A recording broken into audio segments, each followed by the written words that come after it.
Por exemplo, todos nós aqui reunidos nessa sala formamos uma família espiritual. Isso é ficção ou é realidade, família espiritual, João? É fato, é fato. A gente tem uma origem comum, né? E as diferentes mitologias, seja mitologia cristã, hindu, ela vai apontar para essa origem comum onde a humanidade começa a acontecer. O astrólogo mantém diálogo permanente com a legislação divina, com as leis de Deus. Olá, turma. Um ótimo reencontro para nós. Mais uma vez, bem-vindos a essa série de Astrologia Elementar, patrocinado pelos centros de São Pedro e Porto Ferreira, em nome da Fraternidade Rosa Cruz. Desejamos a todos que as rosas floresçam em vossa cruz. Na vossa também. Obrigado. Então, estamos na aula número 18 da Astrologia Elementar, continuando o tema ascendente, sétima parte. Na reunião anterior, nós falamos da relação saudável do ascendente se transformando em mago. Mas vamos ampliar essa ideia de símbolo, arcano, astrologia, numerologia. Astrologia, tarô, numerologia são fundamentos da arquitetura do eu cosmos. Vale a pena para quem se interessa por esses temas investigar sobre como os pitagóricos, não só Pitágoras, mas todos os pitagóricos entendiam a vida e o universo e associavam a vida do universo a proporções e relações numéricas. A música, a dança, inegavelmente, tem uma relação fortíssima com o ritmo e, portanto, com proporções numéricas. A escala musical, escala quer dizer escada, é toda proporcional. Os tons, semitons, seguem uma linha algorítmica perfeitamente definida, formando, então, a nossa escala harmônica, né, da escala ocidental, que foi utilizada, maravilhosamente criada, onde o piano, como instrumento musical harmônico, mostra de forma incrível, genial, como funciona essa sinfonia, essa harmonização, essa conversa entre as notas. Então a astrologia, ela também é amiga da música. Ela também envolve a música das esferas. E é importante compreender que todas as ciências sagradas e tradicionais estão profundamente interligadas. Elas jamais se excluem.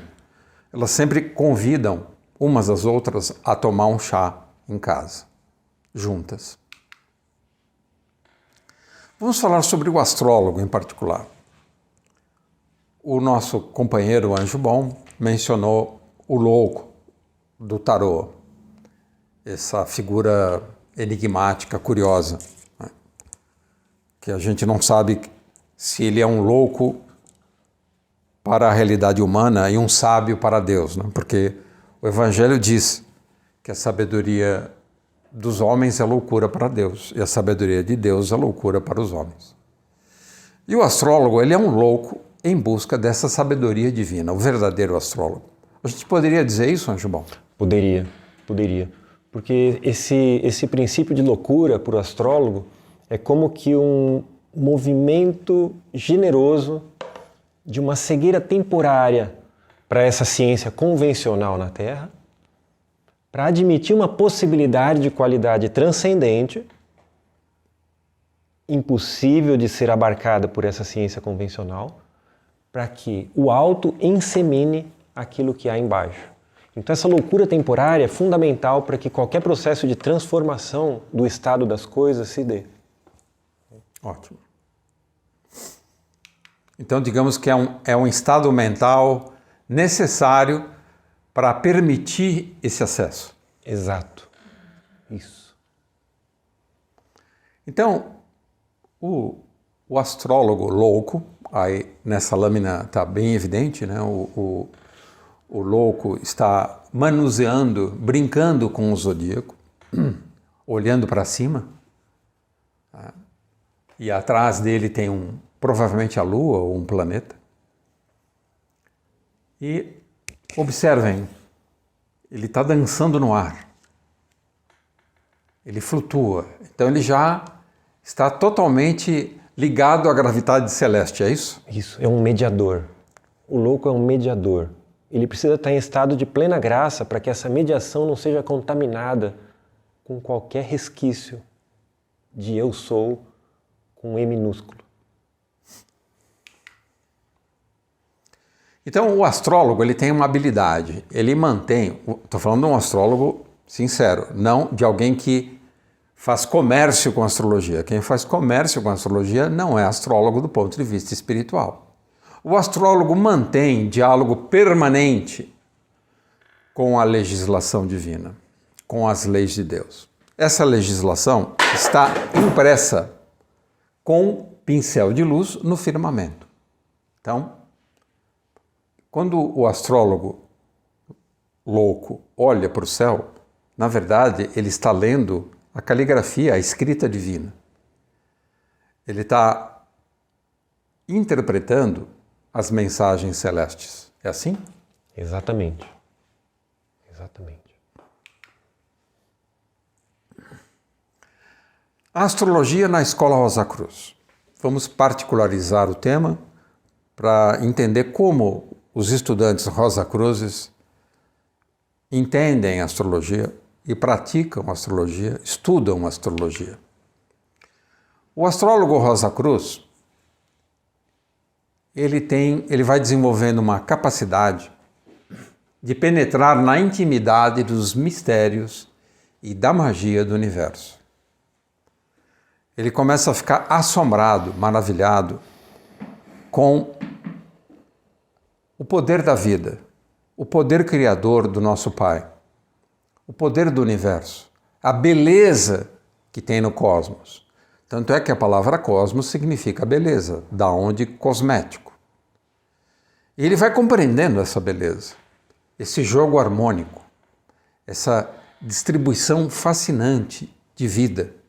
A vida manifestada nas mais diversas formas. Quando a gente olha a fauna, a flora, só no planeta Terra já ficamos maravilhados. Quando nós olhamos o mundo dos insetos, a quantidade, as formas, as cores, é impressionante. Que imaginação de Deus, né? É um artista. Não tem como não se comover quando se estabelece uma relação com isso. Então, o privilégio do astrólogo Rosa Cruz é que ele vai compreendendo, ele vai penetrando nessa região do mistério com uma profundidade cada vez maior. Em termos junguianos, ele vai, na verdade, mergulhando nas camadas mais profundas da alma e do inconsciente. Ele vai desenterrando arqueologicamente tudo aquilo que estava armazenado nas suas camadas internas, adormecidos. E cada vez mais, pela ativação do planeta Urano e pela ativação do planeta Netuno, ambos têm muita ligação com o estudo da astrologia, ele vai desenvolvendo uma capacidade intuitiva de se aproximar da luz da verdade. Como é que a gente pode se aproximar da luz da verdade sem ficar cego, já que ela é tão intensa, Anjubon? Despretensiosamente é a palavra, né? Com muita leveza, porque o grande risco da luz é a apropriação, né? É permitido estar na luz, e quem caminha na luz como Deus na luz está, vive em fraternidade, né? Mas eventualmente a percepção da luz gera um processo de fascinação, de querer possuí-la e se mostrar possuidor. Essa tentação, que é a própria reformulação da tentação lucífera, é o que vai nos aproximar de situações cada vez mais desafiadoras e dificultosas na vida, né? porque nos afasta do princípio da comunhão.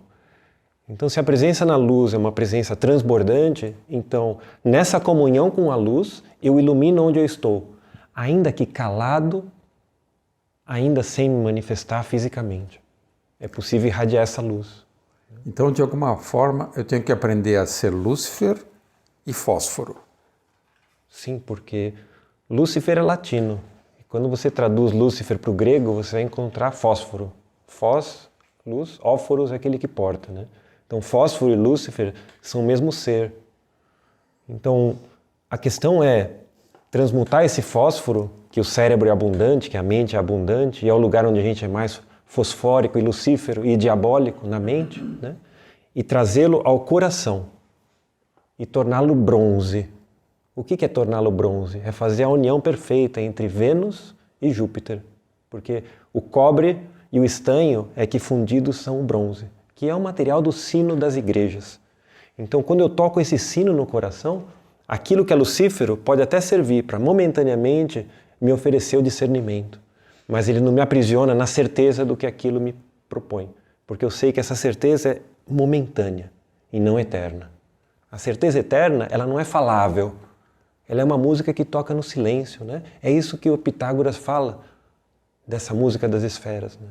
Então eu tenho que aprender a ser portador e não possuidor. Isso. Participante da luz. Estar na luz. Esse portar a luz é uma forma de queda. É a queda que os anjos precisaram encarar, diferente da nossa queda, que tem uma relação íntima com a queda dos anjos. Se eu entender Foz como a foz de um rio, Foz, Foros, eu me imagino como a foz de um rio, mas um rio de luz, só transbordando luz, que não é minha. Ela vem de uma nascente muito distante da onde eu estou no momento, que é a foz. Maravilhoso, você encaminhou para um território muito fértil e oportuno, porque a gente tem essa personalidade que também se justifica dentro do rio, que por mais que a gente entenda que tem um começo e um final, uma foz e um lugar onde ele termina, se a gente olhar de cima a gente vai perceber que é uma coisa única, mas a forma de se aproximar desse rio deveria ser como Cristóforos, e não como fósforos. Cristóforos é aquele que se santifica na medida em que ele atravessa esse rio e se oferece como aquele que transporta as pessoas dentro do rio. É diferente de portar a luz, mas ele pode estar na luz e ser esse ser de transporte, né? Cristóforos, Cristóvão, a própria história de São Cristóvão diz respeito a isso, né? Que é o padroeiro dos? Caminhoneiros que transportam, né? Mas Cristóforos é aquele que transportou o próprio menino Jesus nas suas costas e sentindo todo o peso do mundo ao afundar nas águas, ele realiza a sua principal intenção, que é encontrar e servir aquele que é de maior poder no mundo físico. Maravilhosa a mitologia de São Cristóvão, Cristóforos, isso é facilmente acessível, é uma história bem conhecida, né? Show. Então, o estudo da astrologia caminha para o desenvolvimento dessa luz que brilha no interior da mente, que é a luz da intuição. A luz que clarifica a realidade. É a luz que une o passado no futuro e o futuro no presente. Então, você rompe com a régua do tempo e o tempo se torna instantâneo. Essa é uma das faculdades mais maravilhosas da intuição. É você romper com o véu da ilusão do tempo linear. Entender que o tempo é algo que existe só no instante. Ontem e amanhã são ficções. Tempo é instante. E quanto mais intuitivo você se torna, mais você eterniza o instante.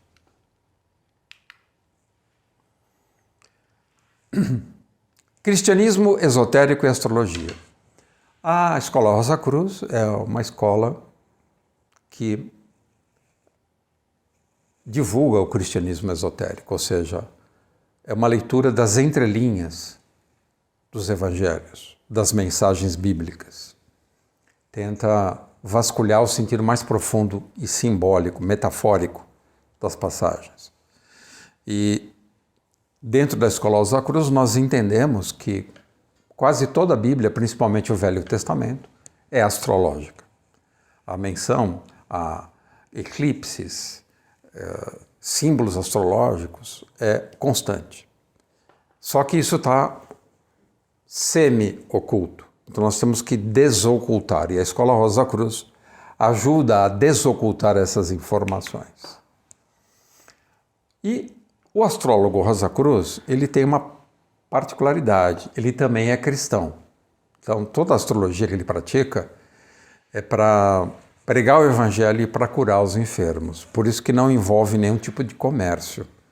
Dentro da Escola Rosa Cruz, todas as práticas são gratuitas, são com o intuito de favorecer o ser humano na sua emancipação, para que ele aprenda em algum momento a governar a si mesmo, o autogoverno, como já foi dito.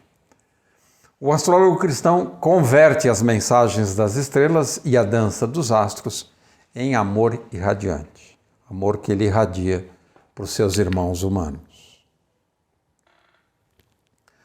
Ao astrólogo cristão Rosa Cruz é concedido o privilégio, e isso é maravilhoso, de colaborar em parceria com sua família espiritual. Por exemplo, todos nós aqui reunidos nessa sala formamos uma família espiritual. Isso é ficção ou é realidade, família espiritual, João? É fato. É fato. A gente tem uma origem comum, né?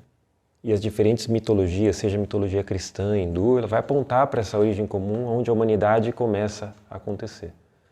Existe um afastamento temporário, a subdivisão em raças e individualidades, mas com o tempo existe uma reaproximação no reencontro no caminho espiritual. E na medida em que a gente se disponibiliza a essa afinação, né? Na medida em que a gente consegue participar da sinfonia, deixa de ser um solista, né? Porque em momentos primordiais nós somos solistas. Então, essa sinfonia, essa orquestra, essa família espiritual começa a se recompor. Então, aquilo que no passado pode ter sido uma dissonância para mim, se torna agora uma consonância. E a família começa a ganhar uma outra dimensão. E nós poderíamos afirmar, sem pretensão, que numa família espiritual você pode ser você mesmo sem medo de ser reprimido? Na família espiritual é assim. Se não for assim, existem resquícios lunares que ainda foram mal transmutados por parte da pessoa. E nessa medida, a pessoa vai ser ressentida e reativa. Ressentimento, reatividade, levar as coisas para o lado pessoal são símbolos claros de sintomas de um ser subdesenvolvido. Olha a dica, hein? Que requer todo o nosso amor e claro. não o nosso mal-querer. Sem dúvida. Mas isso precisa ser dito. Precisa ser dito. Faz parte da prática da família espiritual ser verdadeiro. Não ocultar. Sua família espiritual na grande obra de Deus. Então é a família espiritual que se encontra para realizar a obra do Pai. E é lindo poder fazer isso em família espiritual. O poder do amor que perdoa e cura todos os males. A família espiritual irradia esse amor.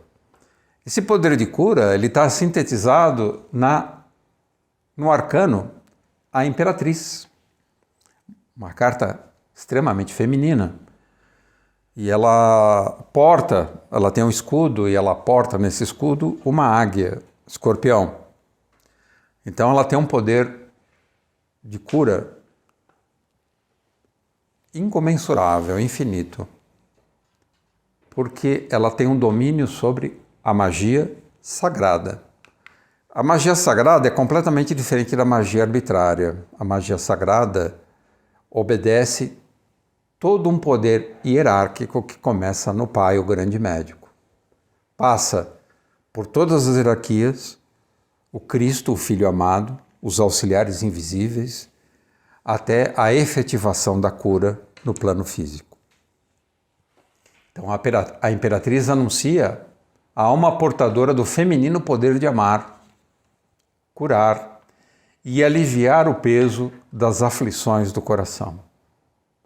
Acho que o coração aflito talvez seja a dor, o desconforto mais terrível que um ser humano possa ter, né? Sim, sim. E talvez o coração aflito ele possa ser olhado a partir, como ele tem essa função sintética de unir o sangue arterial com o sangue venoso, e a gente sabe que o sangue arterial tem a regência de Júpiter e o sangue venoso tem a regência de Vênus, né? A gente pode perceber que na relação de Vênus com Júpiter podemos ver a justa medida das aflições que nós já vivenciamos e, portanto, da impossibilidade de vivenciar a imperatriz. Você foi muito abençoado em escolher as figuras do imperador, que há pouco você mostrou, e da imperatriz, que agora você mostra, porque isso pode passar despercebido eventualmente, mas a relação do imperador com o zodíaco e a relação da imperatriz com o zodíaco é uma relação profundamente complementar, porque o imperador está de um lado do zodíaco. Você vai observar na imagem dele que o zodíaco está ao contrário. E a imperatriz está de outro lado do zodíaco. A imperatriz são as forças da matéria que podem ser impregnadas, e ela que tem autoridade de plasmar essas forças da matéria. E o imperador é aquele que está completamente a serviço do alto. A gente acha que o imperador é quem manda. O imperador é o primeiro a servir. Então, por estar a serviço do alto, nessa figura abençoada que você escolheu dele, ele está do lado oposto do zodíaco. Quando você vê o zodíaco do lado oposto representado numa tela, você vai perceber que os signos estão em ordem invertida. E é a isso que eu me refiro.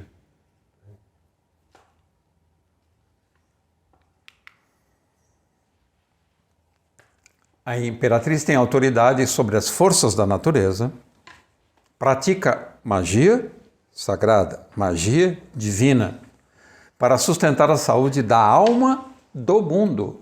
A imperatriz zela pela saúde da terra, do mundo, incluindo todos os seres, todas as criaturas. Não é brincadeira, hein, João? Bonito, né? Pelo e amor de essa obra de Michael Ende, A História Sem Fim, ele vai mostrar a figura da imperatriz, que é a imperatriz criança, e que permite que o mundo seja inseminado, seja fecundado. Michael Ende é um esoterista iluminado, né? Fundamental de ser estudado com muita atenção. Verdade. É fato que ele se formou na escola Waldorf? Sim, sim. O pai dele era algo artesão, já tinha habilidades, e ele é formado um ensino antroposófico, escolas Waldorf. E ele alcança grande envergadura no mundo, ao ponto de ser convidado pelo governo japonês para participar da orientação pedagógica do país em algum momento, né? É um personagem muito, muito rico, né? Fértil. Obras dele imperdíveis? Maravilhoso. Momô e o Senhor do Tempo. A História Sem Fim. A Escola de Magia. Olha, Escola de Magia. Um primor. E é uma obra para pessoas que têm um pouco mais de musculatura espiritual, talvez. O Espelho no Espelho, que são meditações aparentemente não correlacionadas, mas que nos conduzem a um espaço muito interessante para aquele que quer fazer um exercício anímico e não mais um exercício egóico ou racional. Maravilha. Muito obrigado, pessoal, pela participação. Obrigado, Angel. Obrigado.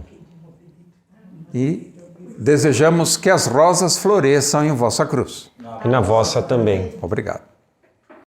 Se você gostou do nosso vídeo, se inscreva no canal e ative o sininho. E compartilhe com os amigos. Que as rosas floresçam em vossa cruz. Na vossa também. Obrigado.